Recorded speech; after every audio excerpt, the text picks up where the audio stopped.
아멘. 오늘 설교 제목을 하나님은 어디 계십니까? 이렇게 제가 정말 정해 봤습니다. 사순절 기간인데요.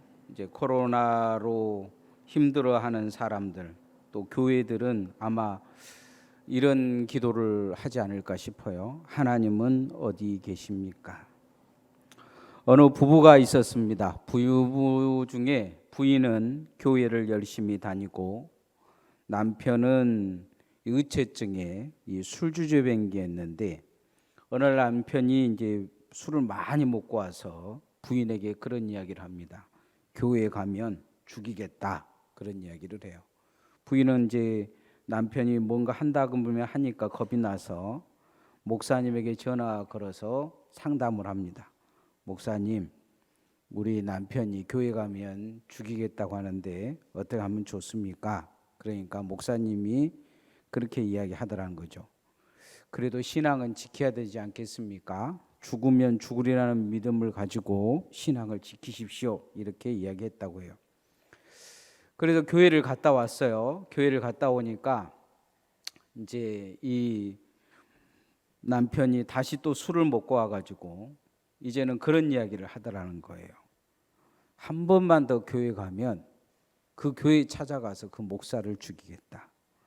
그러자 이 부인 집사님이 겁이 나서 목사님한테 전화를 했어요. 제가 교회 가면 저를 죽인 게 아니고 목사님 죽이겠다고 합니다. 그러니까 이 목사님이 하는 말씀이 남편이 하자는 대로 교회를 좀 쉬시면 좋겠습니다, 그러더라는 거죠. 꼭 저 같은 목사였는가 봐요. 아마 다들 진짜 이게 농담인데 여러분이 당한 상황이라고 하면 그런 생각을 할지 몰라요. 하나님은 어디 계신가? 저런 목사 안 잡아가고. 신앙인들이 가장 이 절망적인 상황, 믿음의 한계의 상황에 다다르면 그 안에서 우러나오는, 터져나오는 소리가 있어요. 하나님은 왜 나를 내버려 두십니까? 하나님은 어디 계십니까? 정말 하나님은 살아 계시는 것입니까? 이렇게 우리가 이야기할 수 있습니다.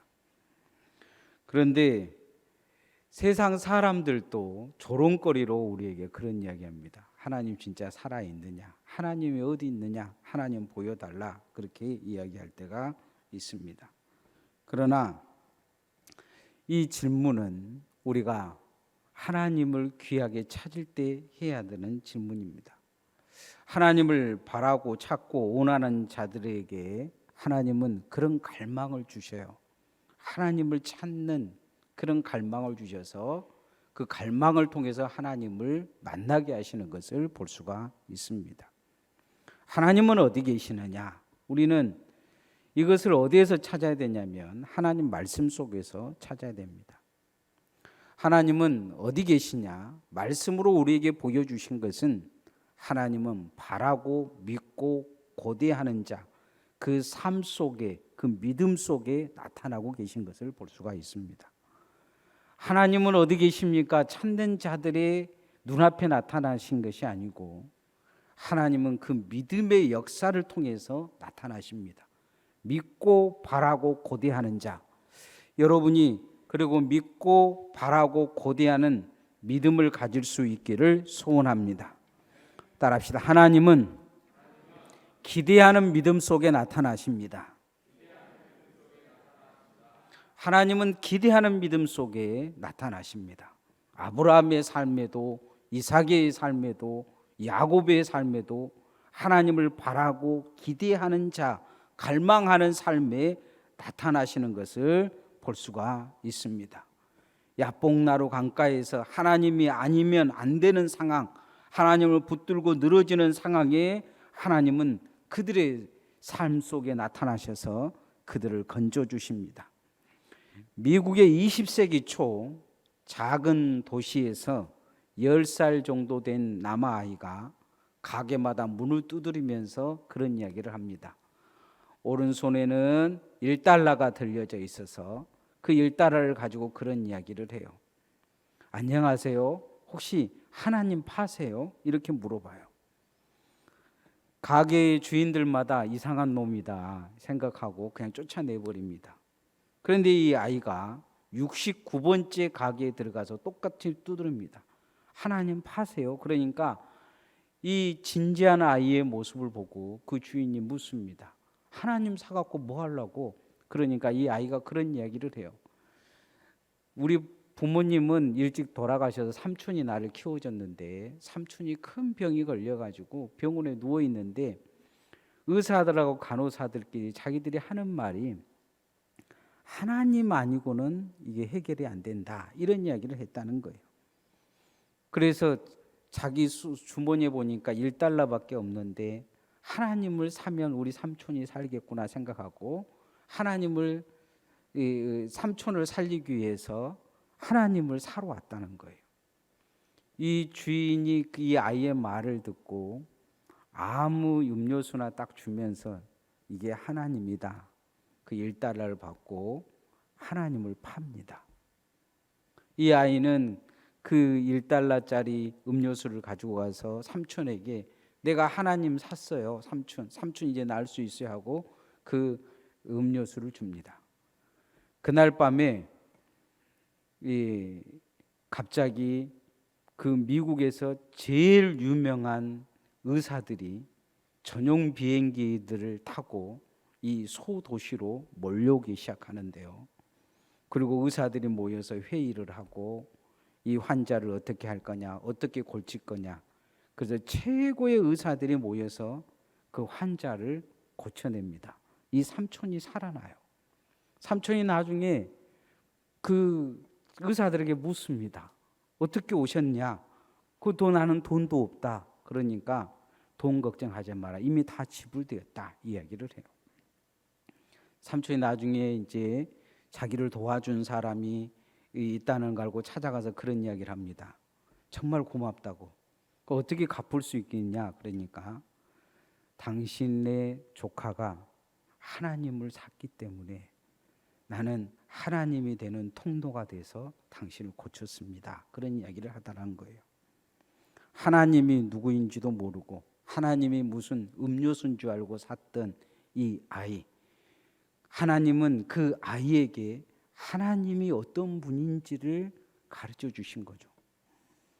간절히 하나님을 찾는 인생, 그 인생에게 미국의 최고의 갑부를 만나게 하셔서 삼촌을 살려내는 것을 볼 수가 있습니다.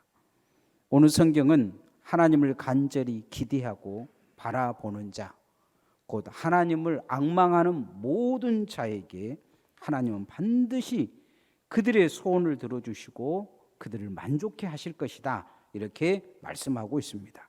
15절, 16절 말씀 한번 같이 읽어봅시다. 시작.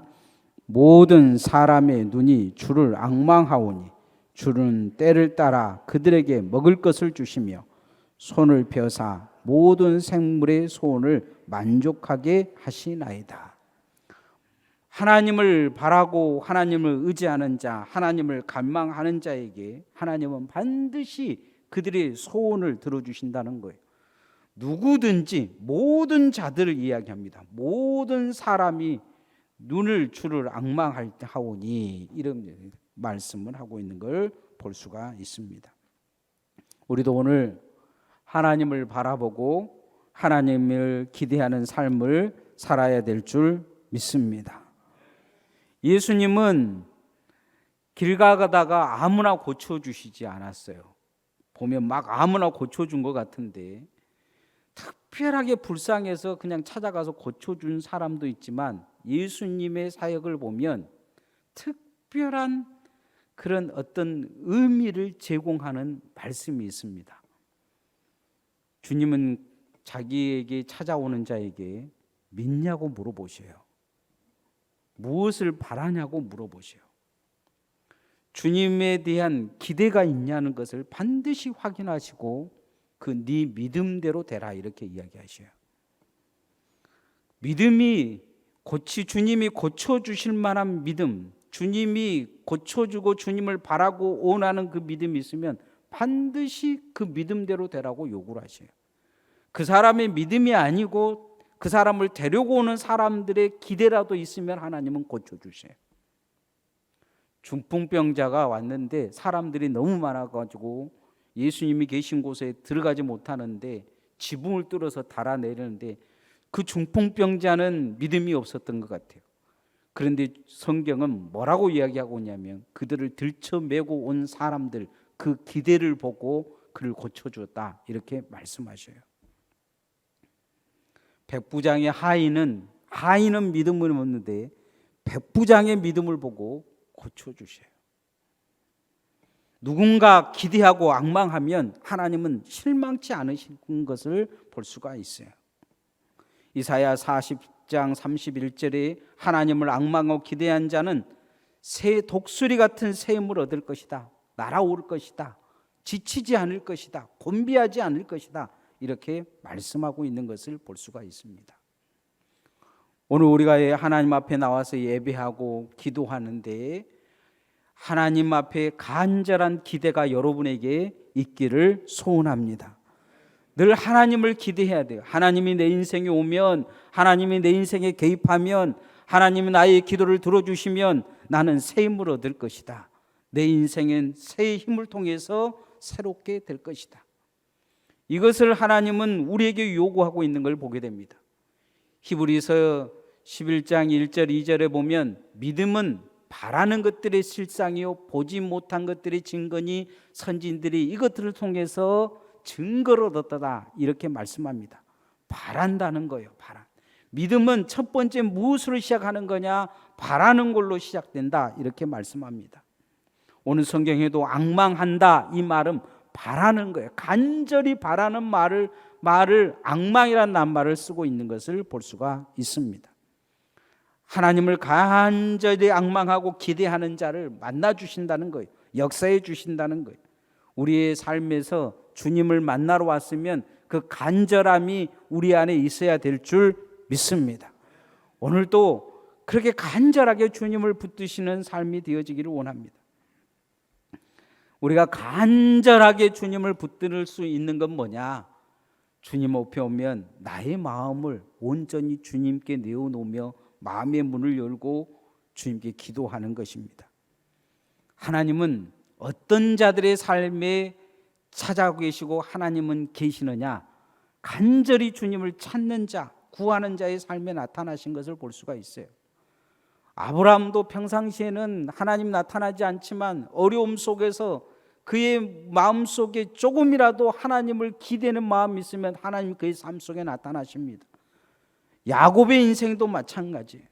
성경에 나오는 하나님을 만나는 모든 자들의 삶을 보면 간절함이 있을 때 하나님이 찾아오셔요. 사사기에도 보면 잘 살고 편안할 때는 하나님을 찾지 않지만 어렵고 힘들어서 하나님 어디 계십니까? 외치면 하나님은 사사를 보내서 그들 가운데 계신 것을 보여주시는 걸 볼 수가 있습니다. 그래서 우리는 내 인생에 하나님을 간절히 구하고 찾아야 될 줄 믿습니다. 따라합시다. 하나님을 구하는 삶 속에 하나님은 계십니다. 여의도 순복음교회 이인순 집사님이란 분이 있다고 합니다. 서울대학교 병원에서 암 검사를 했는데 눈 속에 암이 걸린 거예요. 의사가 하는 말이 100% 죽을 병이라고 해요. 희귀한 암이라 나을 수 없다는 거죠. 그래도 이제 수술이라도 한번 해보자 하고 수술 날짜를 잡았어요.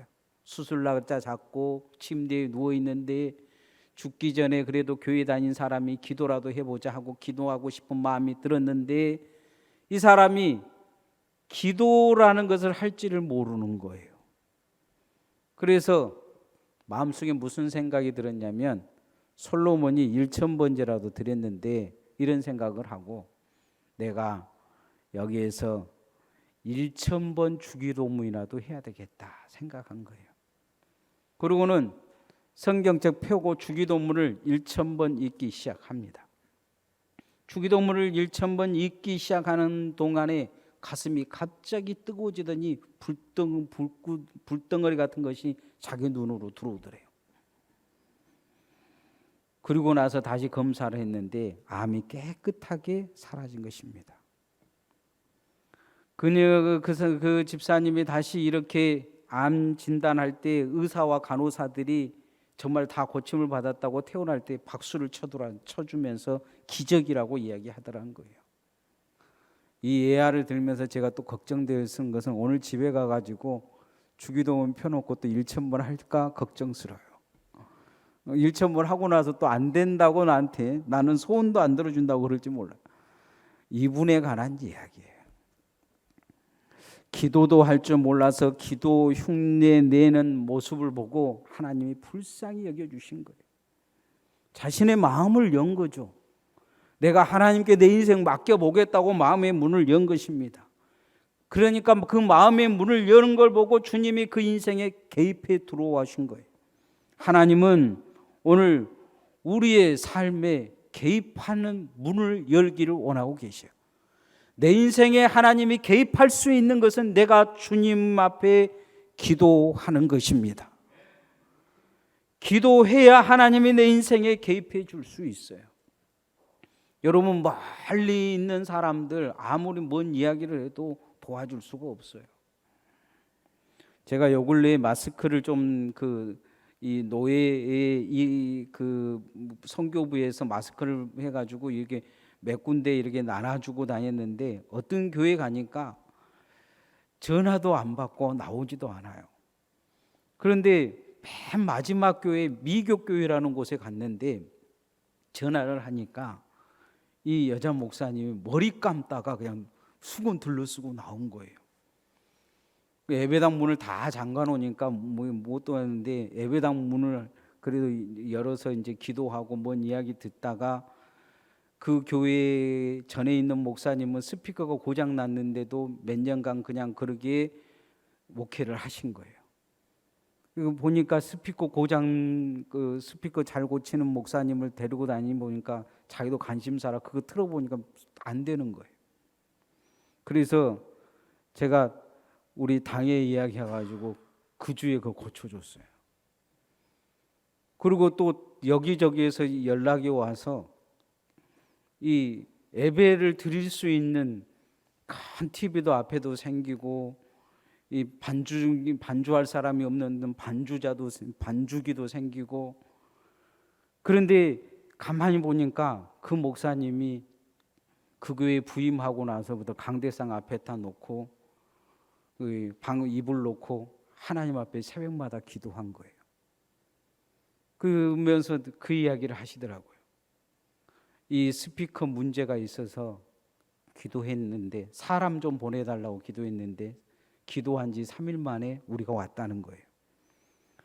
제가 무슨 생각을 했냐면 문 닫아놨으면 머리 감는다고 전화도 안 받고 안 나왔으면 대부분의 제가 40개 교회를 다녔는데 전화해도 안 나온 분들이 많아요. 귀찮은 거죠. 근데 이분이 그렇게 안 나왔으면 해결되지 않을 일이에요. 그런데 문을 여니까 해결이 되는 거예요. 요한계시록 3장 20절에 볼지어다 내가 문 밖에 서서 두드리니 누구든지 내 음성을 듣고 문을 열면 내가 그에게로 들어가 그로 더불어 먹고 그는 나로 더불어 먹으리라 이렇게 말씀합니다. 문을 연다. 주님 볼지어다 내가 문 밖에 서서 두드리고 계신다 이렇게 말씀하고 있어요. 주님이 문 밖에서 나를 통해서 두드리고 계시는 그것을 내가 문을 여는 것은 기도밖에 없어요. 주님을 내 마음속에 초청하는 거예요. 내 삶에 초청하는 거예요. 내 인생에 개입해 주시도록 하나님을 붙드는 거예요. 오늘 그렇게 시편 기자는 구하는 인생 그 삶에 하나님이 함께 하신다 말씀하고 있습니다. 18절 19절 말씀 한번 같이 읽어보십시다. 시작. 여호와께서는 자기에게 간구하는 모든 자 곧 진실하게 간구하는 모든 자에게 가까이 하시는도다. 그는 자기를 경외하는 자들의 소원을 이루시며 또 그들의 부르짖음을 들으사 구원하시리로다. 그의 부르짖음을 들으사 구원하실 것이다. 찾고 구하고 두드리는 자에게 역사하실 것이다. 이렇게 말씀하시는 거예요. 하나님 앞에 구하는 사람들의 삶에 하나님은 반드시 개입해 주시고, 실수하지 아니하시는 하나님이 그들의 인생이 실수하지 않도록 붙들어 주실 줄 믿습니다. 하나님이 우리의 인생에 개입하도록 우리는 날마다 주님 앞에 두드리고 기도해야 될 줄 믿습니다. 이번 주에 제가 어떤 교회에 가서 참 은혜를 받은 교회가 있어요. 대연교회라는 우리 이 시찰에서 아주 약한 교회인데, 시찰을 하러 갔는데 갑자기 마음속에 이분 목사님도 오시지를 않았는데 그런 이야기인 거예요. 여기를 좀 도와줄 수 있는 방법이 없을까 하고 시찰에 이야기해가지고 거기를 좀 지원해 줄 수 있도록 길을 만들었어요. 뭐 어떤 목사님들은 싫다고 막 엄한 소리도 하고 그러시는데, 그런데 마음에 제가 갑자기 이제 그런 마음이 들어서 제가 시찰장이라, 그리고는 이번 주에 이제 그 돈을 주려고 그 교회를 간 거예요. 갔는데 그 교회 문을 열고 들어가자마자 느낌이 온 건 뭐냐면 그 목사님이 간절히 기도하고 있는 거예요. 그리고 그 교회 오셔서 계속 그렇게 기도하셨다, 그렇게 이야기하시더라고요. 근데 또 어떤 제가 이제 후배 목사님이 또 전화를 해서 그 교회를 도와주겠다, 그렇게 또 전화가 오고, 그러면서 도와줄 수 있는 길들이 열리는 거예요. 제가 한 가지 깨달은 게 그런 거예요. 하나님은 구하는 자의 눈물을 헛되이 땅에 떨어뜨리지 않는다. 제가 그 교회에 들어가자마자 그 여자 목사님이 눈물 닦고 나오는 것을 제가 봤어요. 제 마음에 그런 마음이 들더라고요. 하나님은 저 눈물을 그냥 땅에 흘리게끔 만들지 않으실 것이다. 우리 성도들의 삶도 마찬가지예요. 하나님은 기억하실 것입니다. 하나님, 우리의 마음의 문을 열고 주님을 우리의 삶의 기도로 초청하면 하나님은 반드시 내 인생에 개입하셔서 여러분의 삶에 하나님의 은혜가 있도록, 하나님이 나와 함께 하신다고 고백할 수 있도록, 하나님이 나를 도우셨다고 고백할 수 있도록, 하나님이 여러분의 삶을 지키셨다고 고백할 수 있도록 하나님이 여러분의 삶에 나타나실 줄 믿습니다. 마지막으로 하나님은 주님 우리 구주 예수 그리스도를 사랑하는 자의 마음속에 계십니다. 그래서 우리는 주님을 끝까지 사랑해야 될 줄 믿습니다. 따라합시다. 하나님은 예수님을 사랑하는 자의 마음속에 계십니다. 사랑은 나의 존재보다 사랑하는 이의 존재를 더 가치 있게 여기는 감정입니다. 특별한 감정이죠. 사랑이라는 것은 나의 존재보다 내가 사랑하는 존재를 귀하게 여기고, 내가 사랑하는 존재를 더 나보다도 귀하게 보고 가치 있게 생각하는 그러한 아주 특별한 하나님의 품성입니다. 이 하나님의 성품을 우리에게 선물로 주신 거예요. 그래서 예수님은 그런 성품을 가지고 하나님을 사랑하라, 그렇게 이야기하셔요. 마음을 다하고 목숨을 다하고 뜻을 다하여 주 너의 하나님을 사랑하라, 이렇게 말씀하셨는데, 이 말씀은 예수님이 우리를 그렇게 사랑하신 거예요. 마음을 다하고 뜻을 다하고 목숨을 다해서 우리를 사랑하셨어요. 그리고 성부 하나님도 그런 마음을 가지고 예수님을 이 땅에 보내주신 거예요. 기꺼이 십자가를 다 감당하셨어요. 로마서 8장 32절에는 하나님의 사랑을 이렇게 표현해요. 자기 아들을 아끼지 아니하시고 우리 모든 사람을 위하여 내어주신 이가 어찌 그 아들과 함께 모든 것을 우리에게 은사로 주시지 않겠느냐. 모든 은사도 주실 거라는 거예요. 무엇을 아끼겠느냐.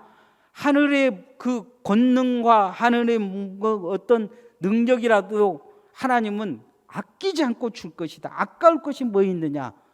예수님을 내어줬는데, 자기 애아들 가장 귀한 것을 내어줬는데 무엇을 아끼시겠느냐, 이렇게 이야기합니다. 그 아끼시지 않는 하나님, 그 하나님의 사랑받는 방법을 예수님은 우리에게 가르쳐주고 계시는데, 요한복음 14장 21절에 이런 말씀이 있어요. 내 계명을 받아서 지키는 사람은 나를 사랑하는 사람이요 나를 사랑하는 사람은 내 아버지의 사랑을 받는 것이다. 다시 말씀을 보면 예수님 말씀을 정말로 지키고 예수님 사랑하는 사람은 성부 하나님의 사랑을 받을 거라는 거예요. 절대적인 사랑을 받을 거라는 거죠. 오늘 성경은 그것을 다시 한번 우리에게 확인시켜 주고 있습니다. 20절 말씀 한번 같이 읽어봅시다. 시작. 여호와께서 자기를 사랑하는 자들은 다 보호하시고 악인들은 다 멸하시리로다. 악인들은 다 멸할 건데 특별히 자기를 사랑하시는 자들은 보호할 것이다, 이렇게 말씀합니다. 그래서 우리는 주님을 더 깊게 사랑해야 될 줄 믿습니다. 우리가 예수님을 사랑한다는 것을 잊어버리면 안 됩니다. 에베소 교회가 나오는 이 요한계시록에 보면 7개 중에 첫 번째 교회인데 책망이 나와 있어요. 첫 상을 잃어버렸다는 거죠. 첫 믿음을 잃어버렸다는 것입니다. 신앙이 습관적인 믿음이 되어버린 것, 권태기가 온 것입니다. 신앙생활 한 것이 귀찮아진 거예요. 그래서 탈선하게 됩니다. 주님은 이런 모습을 책망하신 것을 볼 수가 있어요. 어느 날부터 예배가 귀찮고 기도하는 것도 귀찮고 세상 삶이 더 즐겁고 주님께 나온 것이 귀찮은 것이죠. 첫사랑을 잃어버린 것이죠. 이런 신앙은 아주 위험합니다. 히브리서 6장 4절에 6절에 보면 이런 말씀이 있어요. 예수님의 사람들이 예수님의 사랑을 잃어버리는 것은 예수님을 다시 십자가에 못 박는 것이다, 욕보인 것이다, 이렇게 말씀하셔요. 히브리서 10장 29절에 보면 이런 주님을 다시 십자가에 못 박고 욕보이면 어떻게 되느냐? 당연히 주님의 형벌이 따를 것이다, 경고하신 것을 볼 수가 있습니다. 주님 사랑하는 첫 마음을 잊어버려서는 안 될 줄 믿습니다. 점점 무덤덤해지는 이 신앙을 두려워해야 합니다. 하나님의 말씀을 들어도 무덤덤하고 주일날이 와도 주일인지 평일인지 구분도 안 되고 주일날 돈 버는 것에는 목숨을 걸면서 주님을 사랑하고 주님 일하는 것에 대해서는 아주 무덤덤하고 마음 쓸 마음도 없는 그런 삶을 우리는 두려워해야 될 것입니다. 우리 교회도 장날이면 많은 분들이 빠지지 않습니까? 물론 삶의 형편이 있기도 해요. 그러나 우리가 한 가지 기억해야 될 것은 예배는 주님 사랑하는 최선의 모습입니다. 가족을 위해서는 무엇이든지 하면서 주님 일에는 무관심하고 주님 일은 귀찮아하고 다른 데는 다 시간을 나면서 주님 일 안 되는 시간이 나지 않는다고요. 믿음의 위기입니다. 믿음을 점점 내가 갉아먹고 사는 것이죠. 우리는 에베소 교인들에게 첫사랑을 잃어버렸다 책망하신 주님의 책망을 우리는 귀담아 들어야 될 것입니다. 회개하는 마음으로 다시 주님을 사랑하는 첫사랑을 회복하시기를 소원합니다. 하나님이 어디 계시냐 묻기보다 하나님을 간절히 내가 기대하고 있느냐, 이것을 먼저 점검해 봐야 합니다. 하나님 어디 계시냐 묻기보다 내가 정말 하나님을 간절히 바라고 기대하며 기도의 삶을 살고 있느냐, 주님 붙들고 있느냐를 뒤돌아봐야 됩니다. 하나님 어디 계시냐 따지기보다 하나님 아들 예수 그리스도를 이 땅에 보내주신 그 사랑을 내가 받아서 주님 끝까지 사랑하고 그 사랑으로 내가 헌신하고 있느냐, 우리는 뒤돌아봐야 합니다. 하나님은 어디 계십니까? 성경에 보면 하나님은 하나님을 기대하는 자의 삶에 계셨습니다. 믿음에 계셨습니다. 하나님은 어디 계셨습니까? 성경에 하나님을 바라고 기대하며 기도하는 자의 그 기도 속에 응답으로 계십니다. 하나님은 어디 계십니까? 예수 그리스도의 그 십자가의 사건과 부활의 사건과 전국적으로 하나님은 어디 계실 것이냐? 주 예수 그리스도께서 이 땅에 오시는 그날 구원받은 자들과 지옥에 가는 심판자들의 그 모습 속에 하나님은 계실 것입니다. 오늘 그 하나님을 내 삶에 초청하는 성도들 되어지시기를 소원합니다. 찬양하십시다.